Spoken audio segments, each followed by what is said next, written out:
Hi, guys.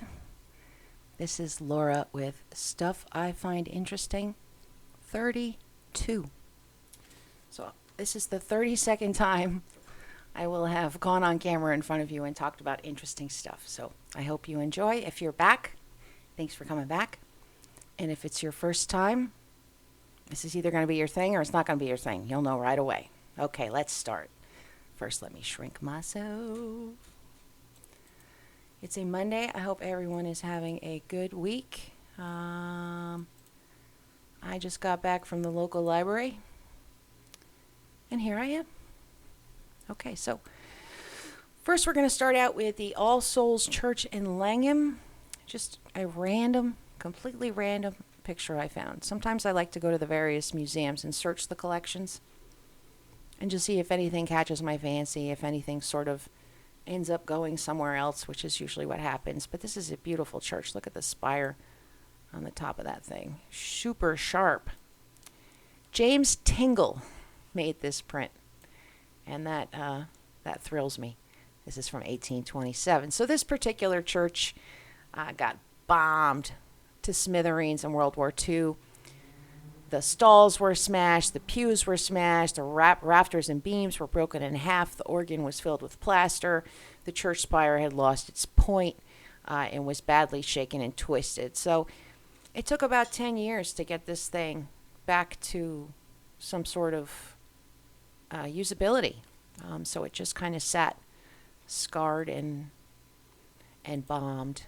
This is another view of it, and I particularly like this view. I think it's very picturesque.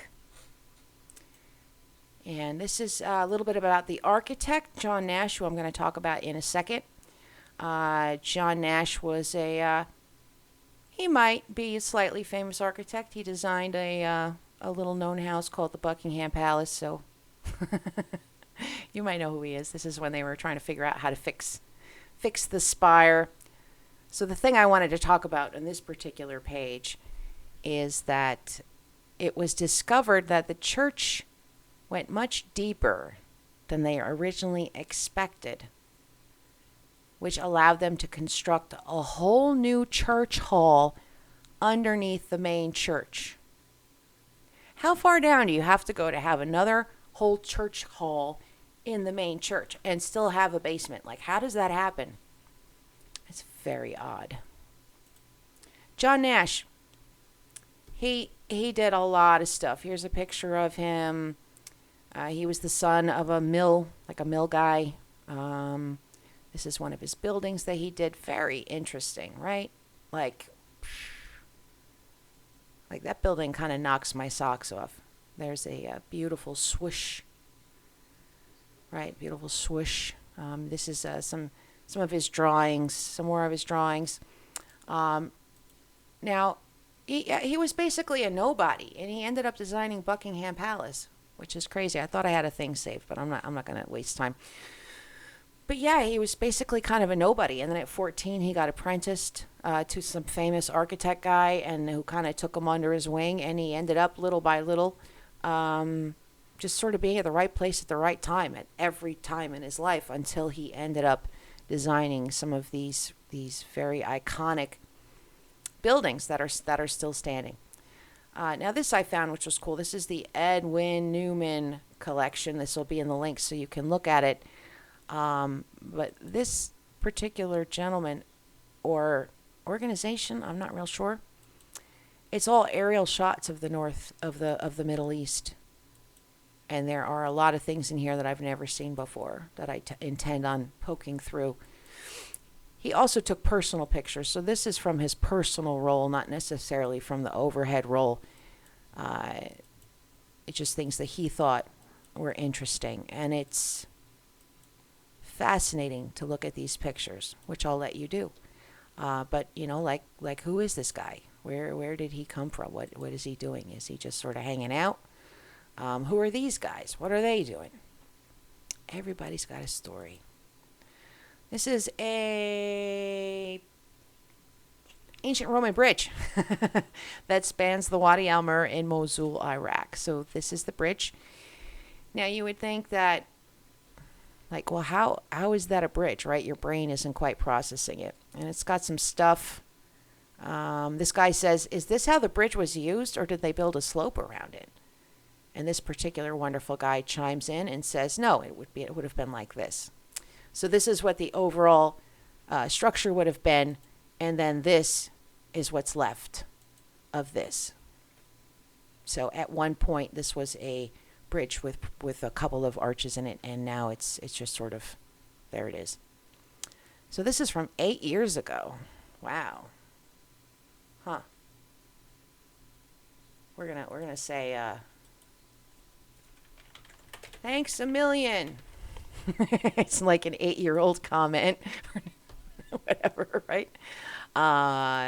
Here's another picture of, I don't actually know if this is, I think this is a different one, but it shows the same thing. So you can see it starts back in the right, so it would have covered the whole kind of area. This is another picture of an ancient Roman bridge. So what happened is everything got filled in, and then you're just left with this curved part. Only I don't think the one in Iran was quite this big. Here's another picture of it taken in 1908. Just some more pictures that are kind of cool. Roman bridges are famous for using the circular arch form, which allowed for spans much longer than stone beams and for bridges of more permanence than wood. Where several arches were necessary for longer bridges, the building of strong piers was critical. This was a problem when the piers could not be built on rock, as in a wide river with a soft bed. To solve this dilemma, the Romans developed the cofferdam, a temporary enclosure made from wooden piles driven into the riverbed to make a sheath, which was often sealed with clay. Concrete was then poured into the water within the ring of piles. So if you've ever watched like Oak Island on History, I think that thing is still going. I don't know that they've ever actually found anything. They did this. They like excavated this, like they did this whole area, and they had piles all around it, and they were doing stuff anyway. That was not an interesting story. 1906. Where is the thingy? I've got the camera like right in front of my face because I'm an idiot. In 1906, there was a horrible earthquake that lasted about 25 to 30 seconds in San Francisco. And this panoramic shot captures the aftermath of the earthquake. So there was the earthquake, then there was the subsequent fires, then there was the subsequent homelessness, and then you had sanitation issues, cholera, other diseases, because there's no ability to have clean water, hygiene, food. So San Francisco really, I look at this picture and I can't even believe that it was rebuilt, right? I mean, it's just wild. I think, and someone can correct me if I'm wrong, because I usually am, and I appreciate it when you tell me that, no, that's not what that is, this is what it is. I love being corrected. Honestly, I really do. I like being right about stuff. But I think up here is where that road is, that does that famous road, the curvy road that they show in car commercials where the cars like, I don't know. I went down that road. I wasn't that impressed. Yeah, San Francisco got messed up. But it was through these events, through these fires, that the United States learned how to take care of a community, right? With like, a fire department, how to build so that things are more sustainable in an earthquake or in a fire, having code and safety laws so that buildings were built to a certain standard. A lot of those things happened as a result of these horrible disasters. And I think almost every major city had a huge fire at some point. But San Francisco, really, that's a really big one. That's a really big one. And it says this particular article goes into the, so this is the USGS, this goes into the science of the thing, how it ruptured, where it ruptured, what it did. It goes into the modified Mercalli intensities. I have no idea what that is. science talk, basically. But this shows the fire. People are standing there just watching their city burn. It's nuts.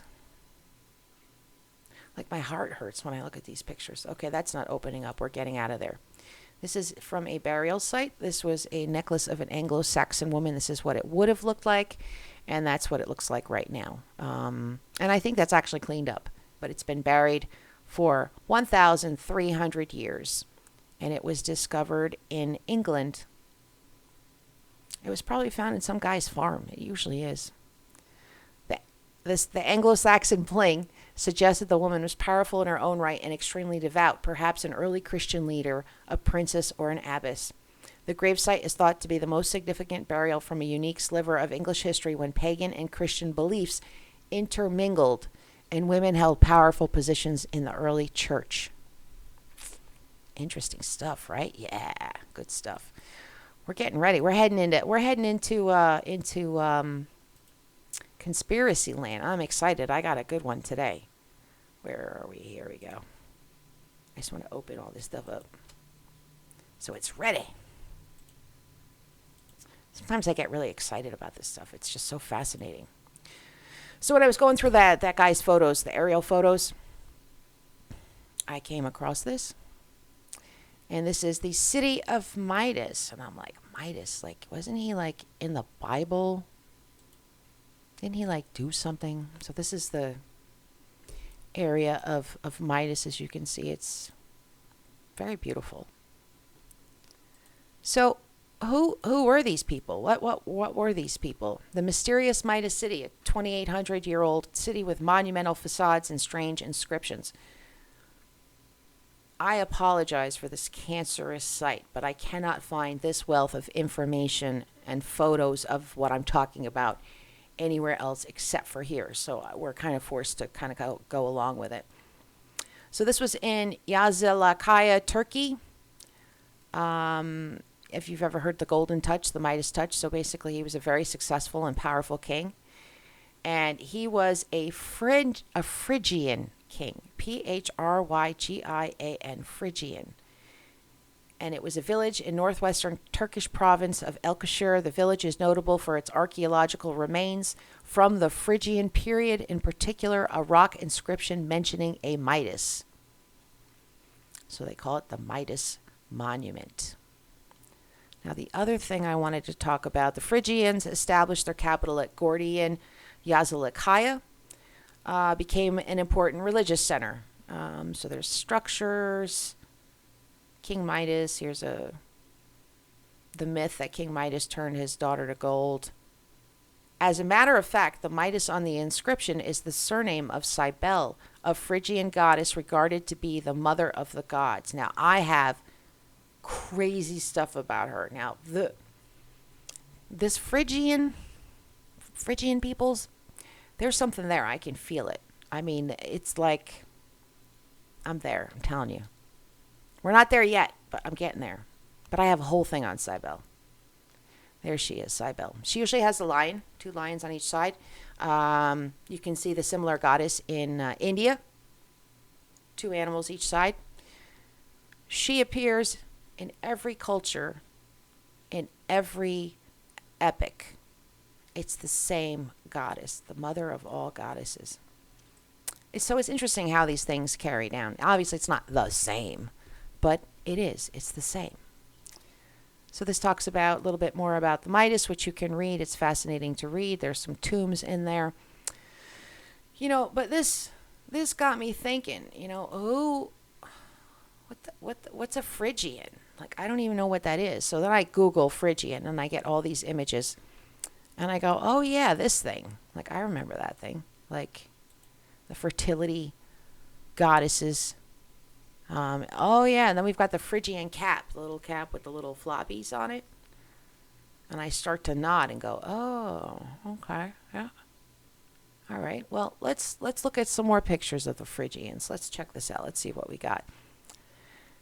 Now, something I find interesting is that the Phrygian cap has come to mean in some form kind of like freedom. It was during the French Revolution. You would have seen this particular picture. You can see this. This is the cap here. This guy's wearing a cap. There's the Midas monument. Cows, chickens. As you can see, ancient, absolutely ancient land. These pictures are great. I actually didn't look at these. I should have looked at these a little bit better. But you can see that these were not, I mean, they might have been barbarians. I mean, they definitely like conquered, but they were also artistic and creative. They made beautiful things. They sang songs. They did art. They performed. So you can go through those in the links and get a sense of who the Phrygians are. So the Phrygians are an Indo-European group. They were related to the Greeks. And they were initially dwelling in the southern Balkans. So at this point, I start to get confused, right? I'm like, Balkans, Anatolia, and I start thinking of the Scythians, right? Like, are the Phrygians and the Scythians, like, are they the same thing? Are they not the same thing? So I read a little bit more about their language. They, after the collapse of the Hittite Empire, they kind of filled that vacuum left by the collapse, and they ruled for like 1,000 years or something. Like, they were around for a while. And so at this point, I have to start investigating because I want to make sure that I sort of know what I'm talking about. So here we have the map of, okay, so we have the Balkan Mountains. So there we go. We can see the Balkan Mountains. Now, the Scythians would have been from the North European plain or the central Russian upland, the Ural Mountains. That's where the Scythians came from. The Phrygians were in this particular area by the Balkan Mountains, and then they came up, and they ended up in, or actually they came down, they crossed the Bosphorus Strait, and they ended up in central Anatolia, otherwise known as Turkey. They're a mysterious civilization. Not a whole lot is known about them. They passed through the straits and they emerged as a political power in 800-750 BC, and they gained importance after 750 BC, especially during the reign of their most famous king, Midas. And they had control over the whole middle of Turkey, basically, and parts of West Anatolia.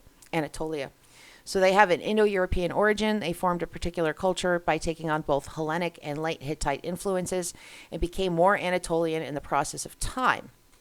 They mastered mining, woodworking, weaving. They imitated the Hellenic masters. They did a lot of music, social life. So they were a pretty active community. Here's some history on them. But then I start to think, Indo-European. I start to think about that word, Indo-European. So Phrygians and Scythians were probably descended from the same stock as those who migrated to Thrace from Ireland.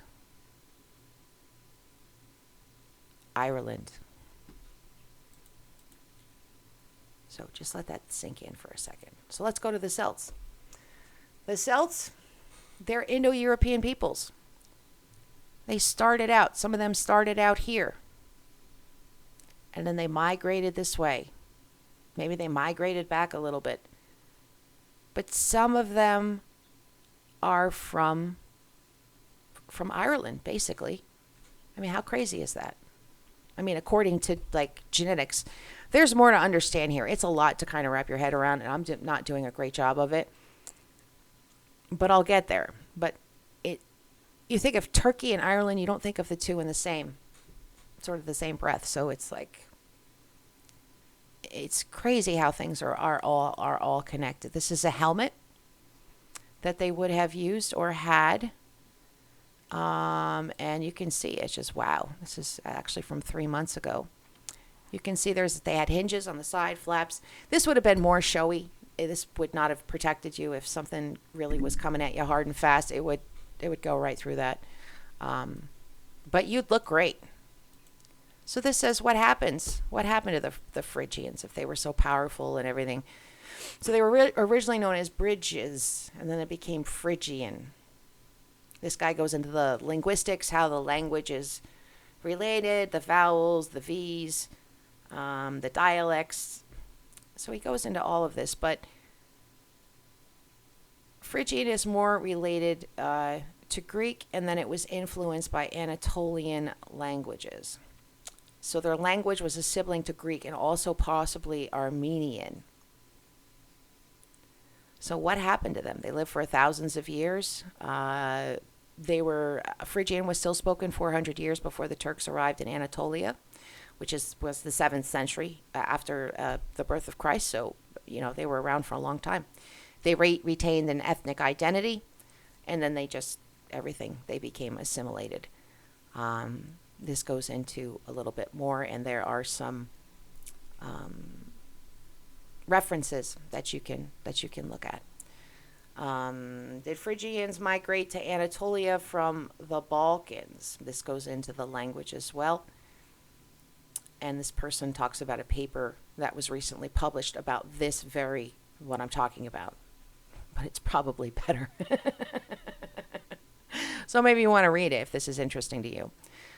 But it's fascinating. I mean, it's saying, this guy is saying, are they not Balkans? Are they Balkans? And I guess it's controversial where they actually came from, how they actually got there. This guy says, I think they came from the Balkans. And this person says, I think maybe they came from Ukraine. But very, very interesting people. Now we're going to switch, but we're going to kind of go back. We're at the very end here. Now what I want to show you is this. This is called a menhir. This is in the Ural Mountains. So if we go back to our little map here, this is the Ural Mountains. So this would be where the Scythians were from, right? This is called a menhir. And they had typically astronomical significance. They would have, with the solstice or the stars or whatever. But you see that thing, right? Now check this out. This is Graham Hancock's site. Now if we go all the way down to the bottom. This is a terrible picture. I wish I had a better picture of this thing. This is located in Wappingers Falls, New York. And I lived across the street from this for about 4 years. So every day I saw it. And at that time I was jogging a lot. And I would jog by it and I would look at it. And I was always fascinated by it. Now, if I go all the way down to the bottom, in 2016, I made a comment on this. So 7 years ago, I was reading this and I commented. And so this would need to be buried 17 feet deep in order to be the way that it is. And it looks like it's jankety kind of, but it's supposed to be that angle. Now, the Poughkeepsie Standing Stone is part of a larger, let me find the picture of it. It's part of a larger, almost a holographic view of the world. There's the upper world, there's the lower world. So I'm talking about the Indians. And it's all connected. So this whole particular area, there are lots of rocks that are manipulated. They're put in a specific way. So the native population were known as the Wappinger, an Algonquin-speaking tribe from the east side of the Hudson River. There was also the Lenape, the ones that ended up in Wisconsin that got kicked out. But what's the point I'm getting at? I'm going to loop back to the Phrygians. You're going to be like, how are you going to loop back to the Phrygians and the Scythians, Laura? Well, let me find where it says, so this might have even acted as the axis mundi or the central pillar of their world, this particular standing stone, which is heavy to think about. It was inscribed with Iberic ogam. Well, what's Iberic ogam?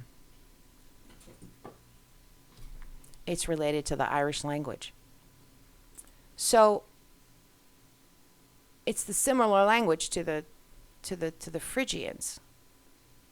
So were there Phrygians running around the United States? Were they the ones that had the big culture that got disappeared?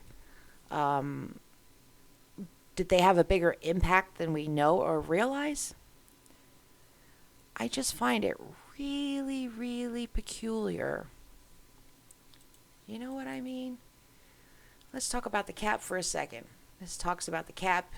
There's some comments about the shape, where it was worn, who wore it, what it meant, when did it first appear. And there's some wonderful discussion, as always, about this. But the Phrygian cap is the Olympics mascot for 2024. I swear to God, guys, I'm not making this up. 2024, the Phrygian cap is the mascot.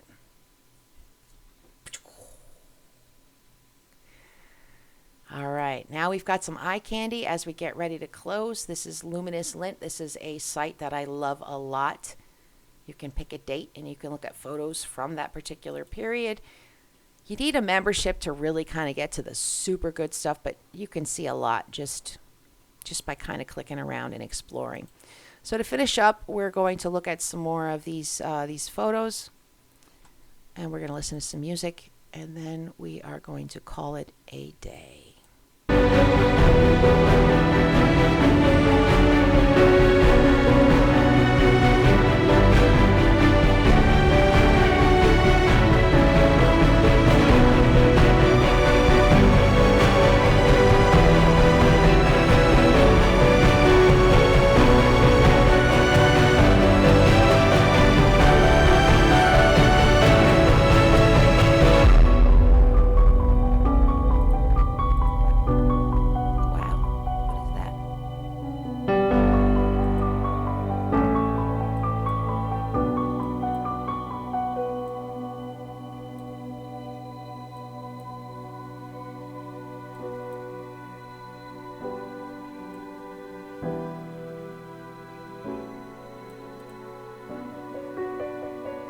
Dead City. I don't know where that is.